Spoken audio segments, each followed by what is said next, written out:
That word soul is such a powerful word, but also such a mysterious word. What does it mean? You know, we talk about, I have a soul within me. Is it energy? Is it something spiritual? Is it something else? We know one thing, on a very basic technical level, the difference between a live human being and, God forbid, a not live human being. Something has shifted. You can have everything intact in the body, but it's not alive. So what is that force? As you know, my approach, semantics are semantics. The word you use is not that relevant. It's the spirit of what we're trying to convey. When we interact with each other as human beings, you and I right now, you with your friends, with your loved ones, with a stranger, who's interacting? So obviously there's a physical dimension to it. I see your face, I hear your voice, I pick up your scent, I can relate, empathize with your feelings, we can intellectually bond.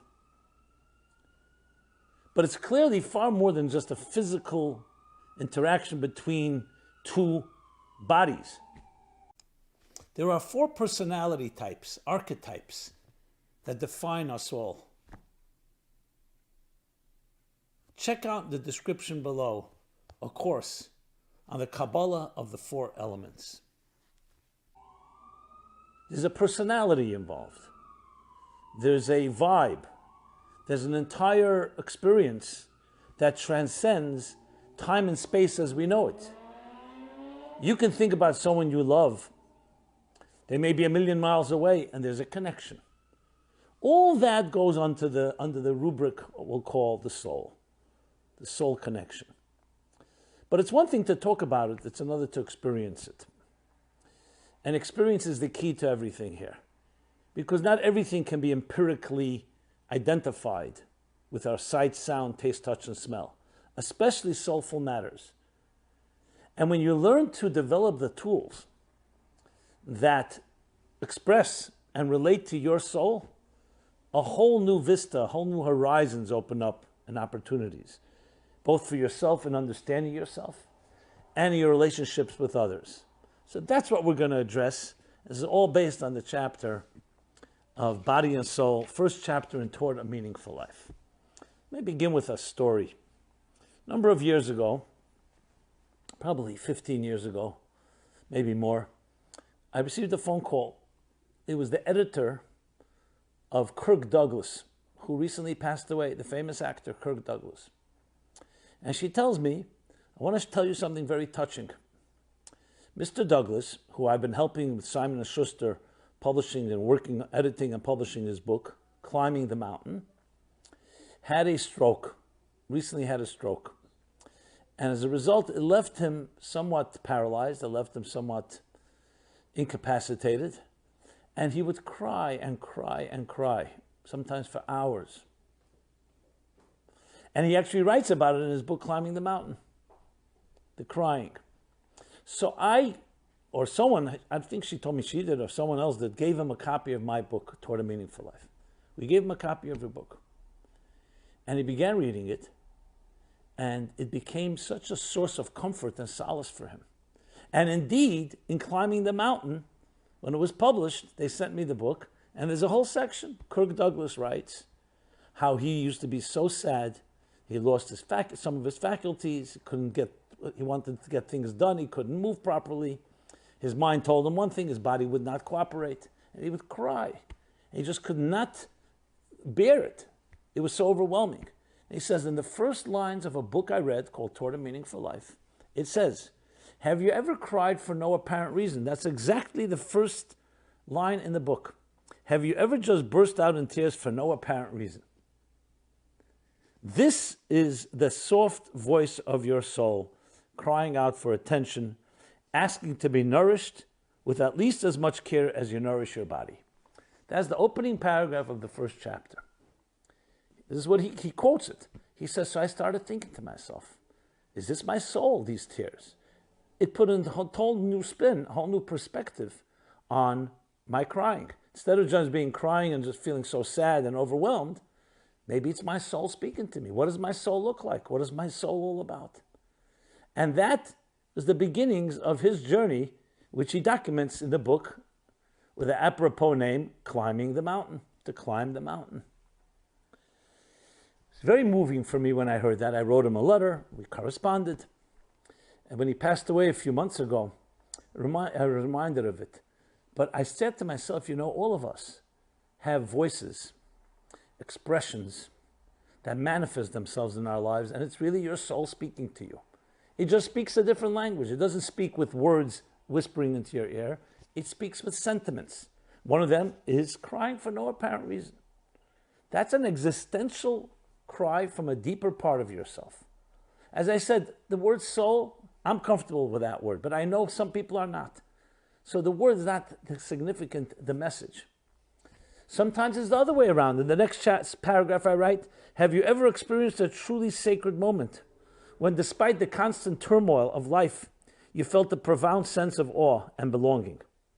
That too is the voice of your soul, expressing a deep satisfaction with its intrinsic connection to the forces of spirituality. And there are other voices. I'll give another one, which is not such a positive one. Anxiety.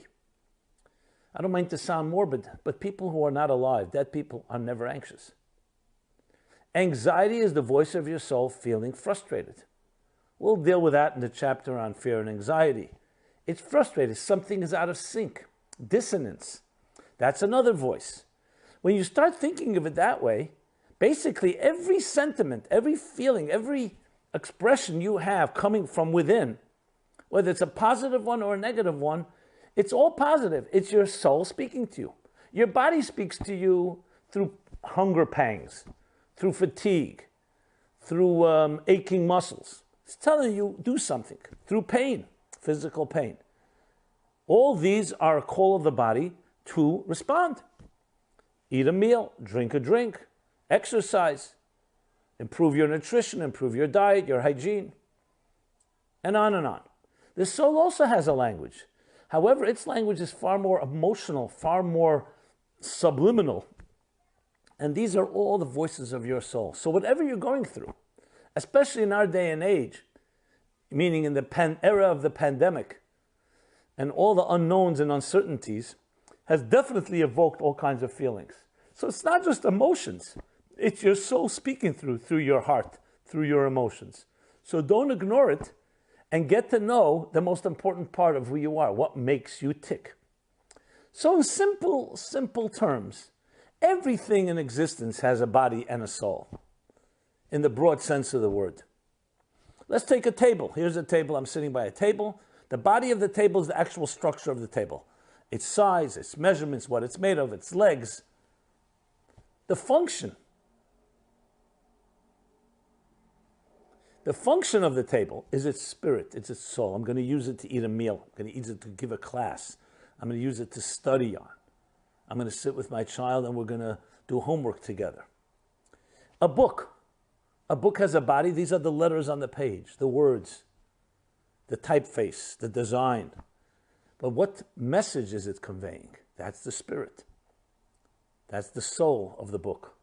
Musical notes. The notes themselves is the body. It's the language. The music is the soul. We speak right now, I'm using words, but what message am I conveying? That's the soul. Some people are excellent oratory skills. They have the gift of gab. They know how to speak. But what are they saying? Is it resonating? Is it words from the heart? There are others who speak very soulfully, but they don't have the right language. So they need to develop the body. They need to develop the instruments and the tools. So think of it like the instruments, the vehicles, the channels, and that which is being conveyed through the channels. Everything has a spirit and a body. So when it comes to ourselves, the simple question is, what is the body? The body we know. The expressions we have. The soul is the spirit within, the intention, the purpose, our deeper calling. So in essence, what you want to have is a life where your body is a vehicle for your soul, not your soul is a vehicle and expression of your body. Like a ship. You want a captain of the ship. The captain is telling the ship where to go. The ship is the way to go, is the vehicle. So what is the deeper spirit of a human being? It is your purpose. It is your life purpose, your mission in life. Just like a business needs a mission statement, cannot exist without one. That's the vision and mission statement. And then there's the tactical plan, the plan of operations, the strategic plan, how you're going to do it. The how is the instrument, is the vehicle. The why is the purpose. So in different words, you can say this. The soul within a person is the grand cosmic composer's intention for which you were placed here. Your body is the musical note. Your soul is the music, is the song.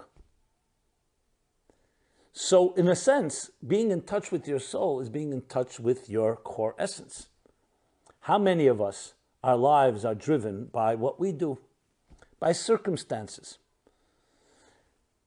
I ask people very often, I say, so who are you? What makes you tick? Who are you?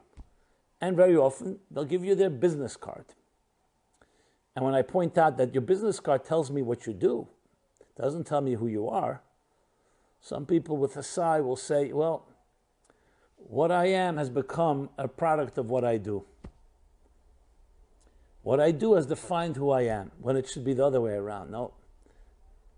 Who you are should define what you do. So in business, it's very clear. A business begins with a mission statement, and then it implements it.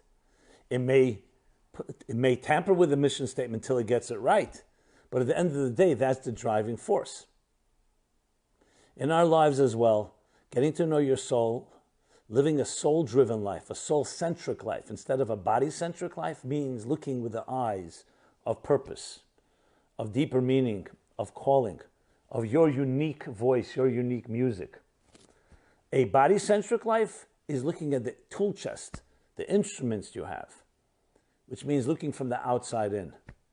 Now, all of us live our lives very often looking from the outside in, but that's with everyone around you. You yourself should be looking from the inside out. When you meet somebody, obviously you have no other option but to look from the outside in. You see the person, see their body language, you see whatever you can pick up with your five senses, with your instincts, with your intuition. And then you start getting to know the person. You're traveling from the outside, from the surface, from the package, the outer package, inward. Yourself, it's the exact opposite. You wake up in the morning, you don't need to look in the mirror to know you're there. You feel yourself from within, but we're not accustomed to think of ourselves that way. So we also begin to look at ourselves from the outside in. Think how ludicrous that is. What appearance you have, how others look at you, how others measure you up. Do you please? Are you satisfying someone else's expectations? Soul-centric thinking is confidence. Confidence oozing from within. A sense of self. And then everything else around you is an extension of that. That doesn't mean selfishness or arrogance or self-interest is at the heart of it. It means a sense of self. And then when you look at others, you also begin to look for that inner soul within them. That's how it works. When you focus on your inner, it's far easier and natural to focus on everybody else's inner. That's the nature of the way it works. So with that, let us talk a little more about this soul. There's a very powerful verse in the book of Proverbs. The soul of a human being is the flame of God. It's a flame. The closest approximation to a soul is a flame. Let's think of a flame. It is the only physical object that defies gravity that we can see with our physical eyes. You light a flame, light one, and you'll see the flame rises. It's the wick that keeps it grounded. What does that tell us? The soul works exactly the same way. It's always defying gravity. It is transcendent in nature. It means it's always seeking to grow. It's always looking upward. I tell a story in this chapter, a beautiful story. A young boy who later would become a great master, mystic, teacher, mentor to many. And he was, as a child, playing with other children on a ladder. They were climbing up and down, children play. He was the only child that had the courage to climb to the top of the ladder. The other children climbed halfway up, 3/4 of the way up. His grandfather, who was watching closely, called over the little boy and said to him, "Tell me, I was watching you play. Why were you the only one that had the strength, the courage to go all the way up to the top of the ladder and the others did not?" Now you'll see why he turned out to be who he was. He said, Zaidi, my grandfather. It's very simple. When the other children climbed, they kept looking down. As they climbed higher, they kept looking down, so they saw how high they were. They were afraid. They're so far from the earth were they accustomed to be, so they were afraid to climb higher. When I was climbing, I kept looking up. I was climbing, I kept looking into the sky, and I saw how low I was. So it motivated me to climb higher. We all have those two options in everything we do in life. We look back, we look down, then often we say, look how far I've gotten. It makes you feel even a certain sense of pride. I don't need to climb higher. You're with other people who are less accomplished than you. Almost likely you're not going to be motivated to climb higher. Because you say, look, compared to them, look how high I am. But when you're around people that have accomplished more than you, when you set goals that are beyond sights to new horizons, you see how low you are. You see how little you've accomplished, comparatively speaking. That's a motivator. That's what the soul does to the human being. We have these two voices. One says, you've done enough. No problem. Procrastinate. You can be a little lazy today. You don't have to be that motivated. If you need your pride, think about all the accomplishments you did yesterday, the day before. The soul is a flame. Flames don't think like that. A flame is always flickering, always licking the air, wanting more. Look at the difference. There's a Hasidic expression that an animal created for a particular purpose has never seen heaven. Because they walk on all four. So their face is usually facing to the ground or close to the ground. That's why when you look at animals, with all due respect to them, this is not an insult because that's exactly what they're meant to be, part of nature's structure. Don't seek to build better homes, to have 2 homes, to have 3 cars, to have better mobile phones, fax machines, to learn how to travel. They're not concerned about quarantines. They frankly don't even go to therapists or have neurosis. They're calm, animal bliss. Graze in the meadows or wherever their habitat may be, feed, breed, protect their young, bring the next generation. They're completely satisfied. They live in the same habitats today as they did 1,000 years ago. Human beings are always restless. They're always seeking to improve. Better home, better technologies, better medicine, which also has the other side, yes, that we can have neurosis and we can be very, restlessness can turn, angst can turn into anxiety. But we seek, just imagine, how many billions, if not trillions of dollars were spent on NASA alone, space travel, exploration of outer space, to satisfy one thing, human curiosity. We want to know what's out there. We see the heavens, we see the stars, we see the planets. Is there life out there? Is there someone like us out there? What's out there? What's on this moon? Because that's what a human being is like. A flickering, restless flame, seeking, reaching, transcending. It has its challenges. Many of us would sometimes prefer animal bliss. I know a cardiologist, very beautiful man, beautiful soul, but he has a very difficult life. And he said to me once, Rabbi Jacobson, can you just pray for me one day of total peace, total calm? You know, he has a good sense of humor. So I said to him, you mean like a flat line? So he said, no, not that calm. A flat line, of course, in the cardiogram is the last thing you want to see. It means the heart has stopped. What does a cardiogram, a healthy heart, look like? A wave, a balanced wave. It has its peaks and its valleys. If the peaks are too high and the valleys are too low, too much anxiety or too much resolution, too much tension or too much resolution, you need balance. But life is all about a wave.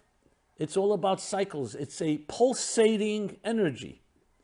The mystics call it rotze and shuv, to seek and to return. Tension and resolution.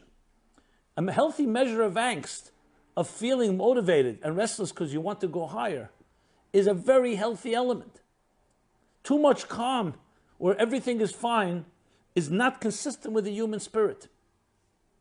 On the other hand, anxiety that doesn't have resolution, anxiety where you're so frustrated that you haven't reached certain heights without internalization, is equally challenging. So the voice of our soul, my friends, is the healthiest and most important thing we need to access.